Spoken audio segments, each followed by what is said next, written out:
Good morning, students. This is History, Class 8th, Chapter 3rd, Ruling the Countryside. And this is also our third class on this chapter. अब तक हमने देखा कि British east India company एक mercantile company थी। Profit gain करना उसका उद्देश्य था। इस चैप्टर की सेकंड क्लास में हमने देखा कि ब्रिटिश ईस्ट इंडिया कंपनी ने अपना मुनाफा निश्चित करने के लिए परमानेंट सेटलमेंट जो सिस्टम है वो स्थापित किया, जो 18वीं शताब्दी के आखिरी दशक के तीसरे साल यानी 1793 में आया और लॉर्ड कॉर्नवालिस के समय में वो आया।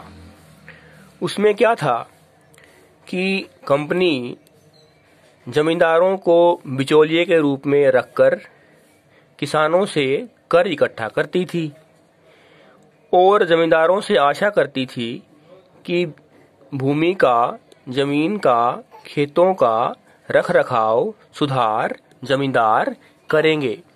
लेकिन जमींदारों ने भी भूमि सुधार की ओर ध्यान नहीं दिया, क्योंकि भूमि से जो लैंड टैक्स था, जो रेवेन्यू था, वो निश्चित था, वो बढ़ना घटना तो था नहीं। अब उन्होंने भी ज़्यादा ध्यान नहीं दिया। अब कंपनी अपनी आमदनी से, अपने रेवेन्यू वसूली से संतुष्ट नहीं थी, तो उन्होंने क्या किया?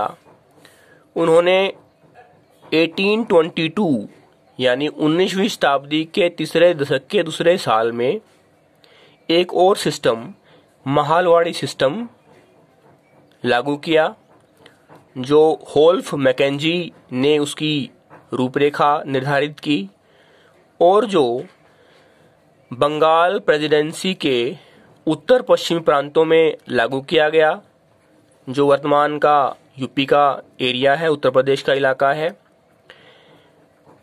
ये परमानेंट सेटलमेंट से अलग कैसे था? इसमें जो लैंड टैक्स का जो रेट था वो फिक्स नहीं था, उसको बढ़ाया जा सकता था, जो ब्रिटिश ईस्ट इंडिया कंपनी ने किया। और जमींदारों की जगह अब गांव का जो हेडमैन है उसने ले ली। अब जमींदार किसानों से लैंड टैक्स इकट्ठा नहीं करेंगे, अब हेडमैन इकट्ठा करेगा। लेकिन ईस्ट इंडिया कंपनी ने महालवाड़ी सिस्टम को सही कैसे ठहराया? होल्फ मैकेंजी का मानना था कि गांव उत्तरी भारत के समाज की महत्वपूर्ण सामाजिक संस्था है। वहां के रीति रिवाजों को बचा के रखना जरूरी है। उसके लिए होल्फ मैकेंजी ने जो कलेक्टर हैं, टैक्स कलेक्टर हैं, उनको गांव-गांव भेजा भूमि की जांच करवाने के लिए, खेतों को मापने के लिए और अलग अलग लोगों के रीति रिवाजों और अधिकारों का रिकॉर्ड रखने के लिए। और अब जो लैंड रेवेन्यू होगा, जो लैंड टैक्स होगा किसानों से जो लिया जाएगा, जो ब्रिटिश ईस्ट इंडिया कंपनी की आय को बढ़ाएगा, उसके व्यापार को और ज्यादा बढ़ावा देगा,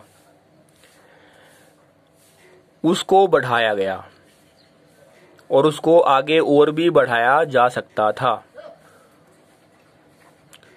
क्योंकि उसमें गांव की भूमि की जांच की गई, उसकी मपाई की गई, माप किया गया उसका, और जो खेत हैं उनकी भी मेजरमेंट की गई और सबको मिला के देखा गया कि जो गांव है वो कितना लैंड टैक्स उसको देना चाहिए। इस तरह से कंपनी का उद्देश्य ज़्यादा से ज़्यादा मुनाफा कमाना, वो यहाँ से भी स्पष्ट होता है। अब अंत में हम ये देख लें कि परमानेंट सेटलमेंट का नाम परमानेंट सेटलमेंट इसलिए था क्योंकि लैंड टैक्स निश्चित था, उसको बढ़ाया घटाया नहीं जा सकता था। महालवाड़ी सिस्टम में महाल जो गांव है, महाल का अर्थ है गांव, वो लैंड टैक्स इकट्ठा करने का सेंटर था। जो महालवाड़ी सिस्टम था वो महल यानी गांव के चारों ओर घूमता था, इसलिए इसका नाम परमानेंट सेटलमेंट रखा गया। थैंक्स।